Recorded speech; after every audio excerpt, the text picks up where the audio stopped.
Shalom, saudaraku yang dikasihi Tuhan Yesus Kristus. Saya akan menyampaikan mengenai pakaian imamat rajani. Apa itu pakaian imamat rajani? Itu adalah pakaian yang dipandang oleh Tuhan.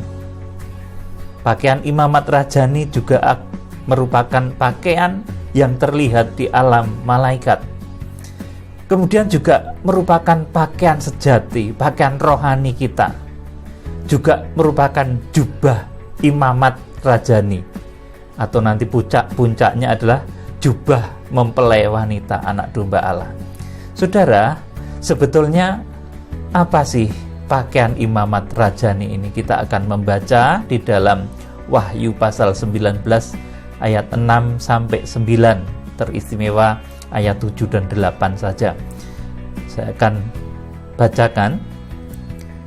Marilah kita bersukacita dan bersorak-sorai dan memuliakan Dia, karena hari perkawinan anak domba telah tiba dan pengantinnya telah siap sedia.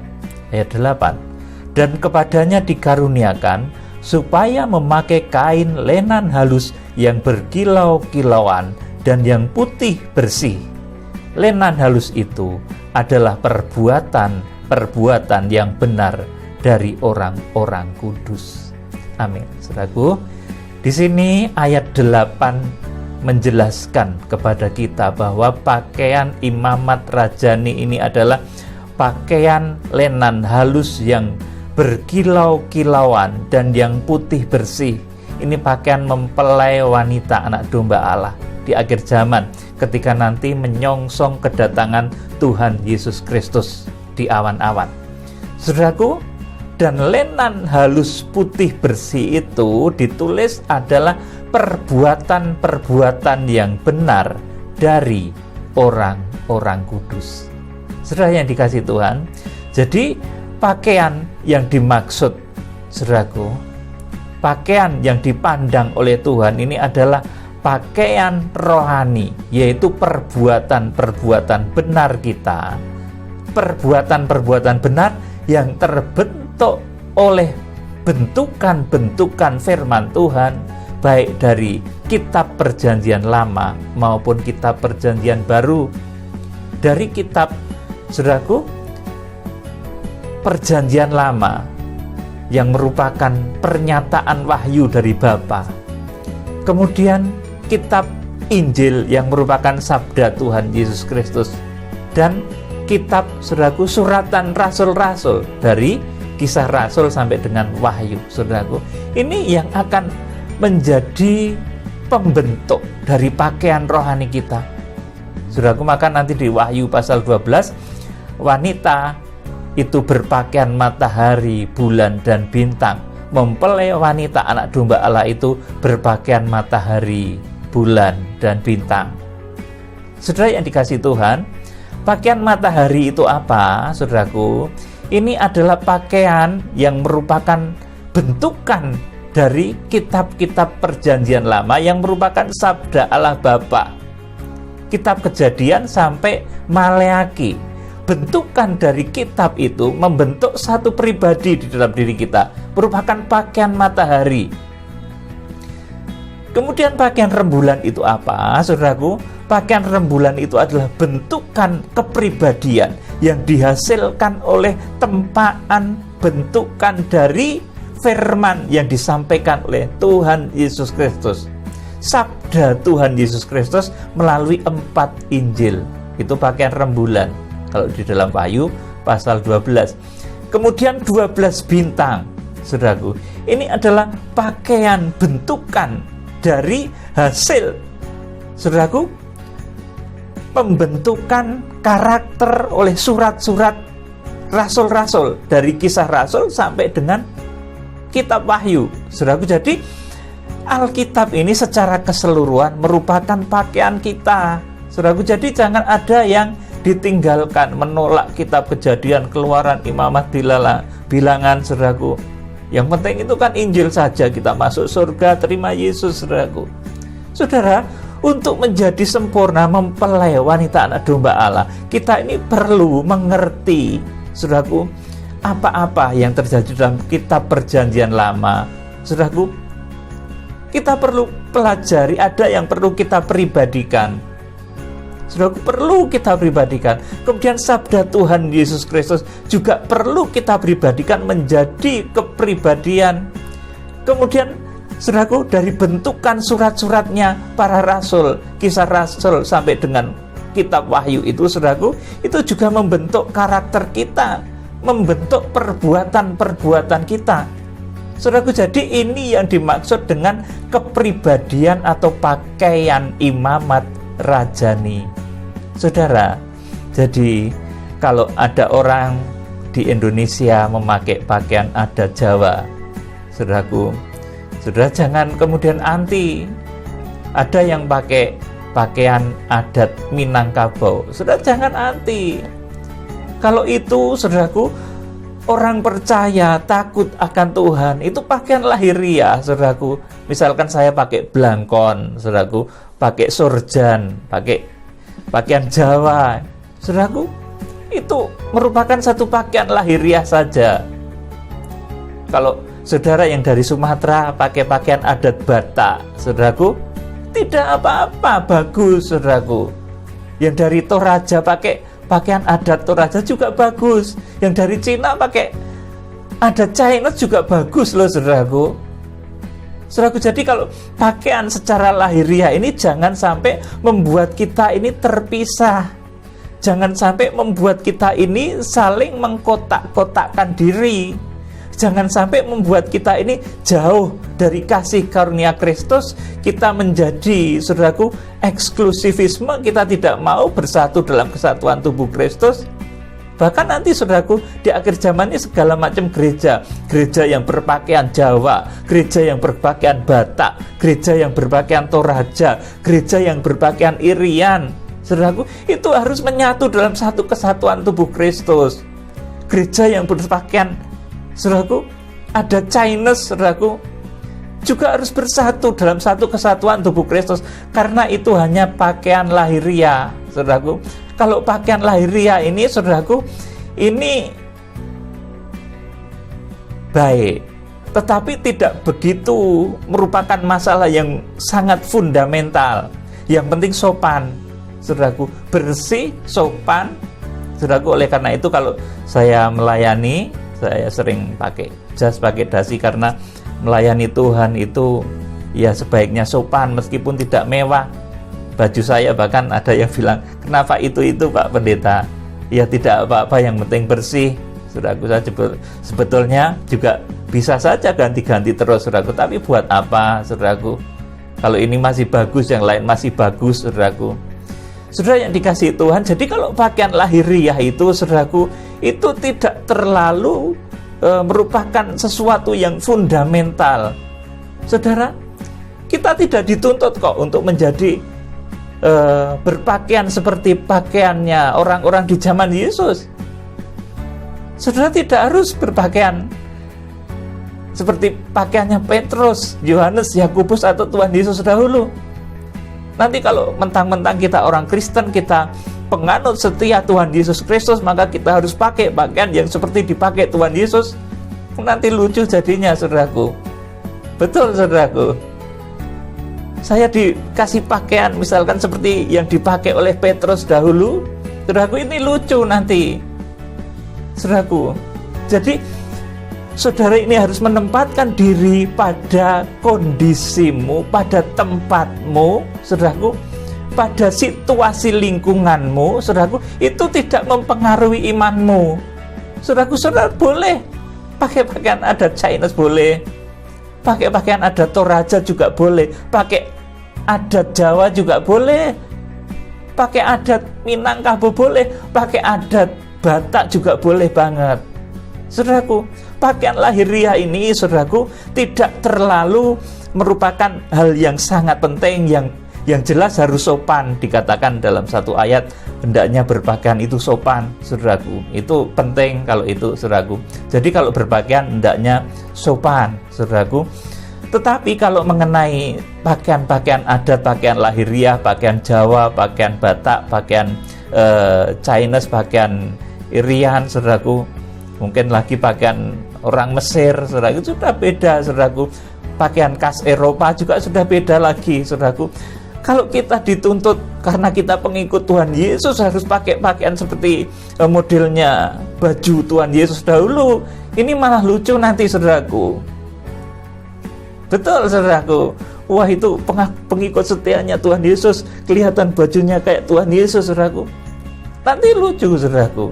Jadi, saudaraku, pakaian lahiriah ini tidak terlalu penting. Saudaraku, yang lebih penting itu adalah perbuatan-perbuatan benar saudara yang dikerjakan oleh Roh Kudus, yang merupakan didikan dari firman Tuhan, dari kitab Perjanjian Lama, kitab Injil, dan kitab, saudaraku, suratan rasul-rasul, dari Kisah Rasul sampai dengan kitab Wahyu. Saudaraku, saudara mau berpakaian seperti apapun, saudara berpakaian panglima, mungkin saudara pengen seperti Raja Daud, kemudian saudara beli pakaian raja seperti Raja Daud. Apa kalau saudara pakai pakaian raja itu terus sakti begitu? Saudara pengen hebat seperti Raja Salomo, seperti Raja Daud yang mengalahkan Goliat, saudara terus pakai pakaian seperti Raja Daud, saudaraku, pakai macam-macam itu atributnya, saudaraku. Apa terus membuat itu saudara kalau pakai baju itu terus saudara sakti begitu? Ya tidak, saudaraku. Silakan, boleh buktikan pakai baju profetik seperti Raja Daud, apa terus saudara sakti? Enggak. Yang membuat saudara itu sakti, yang membuat saudara itu hebat, yang membuat saudara itu diberkati oleh Tuhan, itu kalau perbuatan-perbuatanmu, saudaraku, adalah perbuatan-perbuatan yang benar, saudaraku, menurut bentukan firman Tuhan. Jadi kalau cuma pakaian, saudara pakai pakaian raja, pakai pakaian panglima perang, pakai pakaian profetik yang wah, kayaknya tampil bintang-bintang film itu tampil kayak pakaiannya Michael Jackson, saudara. Apa itu membuat saudara sakti? Enggak. Silahkan buktikan. Mari kita berperkara. Tidak akan membuat saudara sakti itu. Yang membuat saudara diberkati, dilindungi, membuat saudara istimewa di hadapan Tuhan, itu kalau perbuatan-perbuatanmu itu benar. Entah saudara berpakaian Toraja, entah saudara berpakaian adat Batak, entah saudara berpakaian Blangkon Jawa, saudara. Tetapi kalau saudara ini perbuatan-perbuatannya ini adalah benar dan kudus, maka saudara ini istimewa di mata Tuhan. Itulah pakaian yang putih bersih berkilau-kilauan. Itulah pakaian imamat rajani. Jadi saudara jangan terjebak dengan pakaian lahiriah, pakaian profetik yang kayak raja membuat saudara sakti itu. Tidak, saya tantang. Ayo kita berperkara. Tidak, saudaraku. Jadi saudaraku, yang membuat saudara itu luar biasa, bahkan diangkat oleh Tuhan, itu bukan pakaian profetikmu. Bukan karena saudara pakai baju efod kayak imam besar, mungkin karena biar dikira hebat, kemudian pakai pakaian seperti jubahnya imam besar, pakai efod, gamis, giring-giring, saudaraku, pakai kulang, kulah dan jamang, saudaraku. Apa itu membuat sakti? Enggak. Belas, saudaraku, enggak membuat sakti itu. Ayo kita berperkara. Itu enggak membuat saudara sakti. Bahkan malu-maluin kayak anak kecil. Saudaraku yang dikasihi Tuhan, jadi saudaraku yang dikasihi Tuhan, yang dimaksud dengan pakaian imamat rajani itu adalah perbuatan-perbuatanmu yang benar, baik, dan kudus, yang merupakan bentukan-bentukan dari firman Tuhan sepenuhnya, dari kitab Perjanjian Lama sampai kitab Perjanjian Baru, dari kitab Kejadian sampai dengan Wahyu. Kalau itu saudara pribadikan, saudara akan jadi orang yang dahsyat, dipakai oleh Tuhan. Bahkan nanti seperti halnya 7 bintang yang digenggam di tangan kanan Imam Besar Agung, Wahyu pasal 1 ayat 16 dan 20, nanti akan mampu menggoncang dunia. Saudara, kalau saudara bisa mempribadikan pakaian matahari, bulan, dan bintang, pakaian yang merupakan bentukan dari Allah Bapa, Allah Sang Putra, dan Allah Roh Kudus, bukan pakaian-pakaian jasmani yang mempiar-mempiar itu, bukan. Saudaraku, itu gombal biasa, saudaraku. Tapi pakaian surgawi ini adalah pakaian yang merupakan bentukan dari Allah Bapa, Putra, dan Roh Kudus. Ayo kita baca Wahyu pasal 12 ayat 1 dan 2. Saudara, luar biasa sekali. Maka tampaklah suatu tanda besar di langit, seorang perempuan berselubungkan matahari dengan bulan di bawah kakinya, dan sebuah mahkota dari 12 bintang di atas kepalanya. Amin, saudaraku. Ini pakaian mempelai, jubah mempelai. Itu, saudaraku, berselubung matahari. Saudara, apa bisa seperti itu? Ini mengandung makna rohani, saudaraku. Pakaian matahari itu apa, saudaraku? Itu adalah kepribadian saudara, perbuatan-perbuatan benar saudara oleh bentukan sabda kitab perjanjian lama yang merupakan pemberian Bapa kepada anaknya, kepada kita. Wujudnya adalah kitab Kejadian sampai Maleaki, itu pemberian Bapa. Saudaraku, kemudian saudaraku, seorang perempuan berselubungkan matahari. Matahari itu, saudaraku, seperti tadi saya katakan, itu merupakan kepribadian saudara, perbuatan benar saudara yang terbentuk oleh kitab perjanjian lama. Kemudian saudaraku, rembulan, saudaraku, dengan bulan di bawah kakinya, saudaraku. Jadi sandalnya, sepatu pengantinnya itu rembulan. Saudaraku, ini apa, saudaraku? Rembulan itu merupakan sabda Tuhan Yesus Kristus. Jadi landasan dari ucapan-ucapan saudara adalah sabda Tuhan Yesus Kristus yang tertulis di dalam keempat Injil. Itu landasan berpijak saudara untuk mengatakan sesuatu, untuk saudara berbuat sesuatu. Perbuatan-perbuatan saudara, perbuatan-perbuatan benar saudara harus, saudaraku, berlandaskan kepada rembulan ini, kepada sabdanya Tuhan Yesus. Kemudian, saudaraku, dan sebuah mahkota 12 bintang di atas kepalanya. Nah, ini pakaian mempelai. Ini, saudaraku, tiara mahkotanya ini 12 bintang. Ini apa, saudaraku?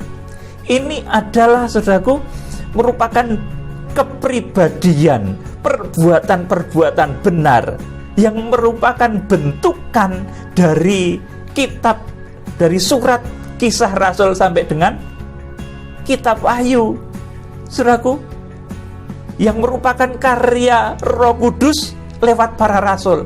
Itu dituliskan dalam wujud kitab yang kita kenal sekarang dengan Kisah Rasul sampai dengan kitab Wahyu. Itu menjadi, saudaraku, mahkota. Jadi mengilhami setiap kepikiran kita di dalam tindakan dan perbuatan-perbuatan kita.